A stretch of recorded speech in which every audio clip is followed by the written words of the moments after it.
Hello, welcome to Things Zone.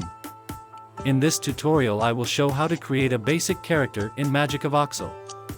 If you enjoy the content, don't forget to subscribe and like the video for more 3D pixelation tutorials.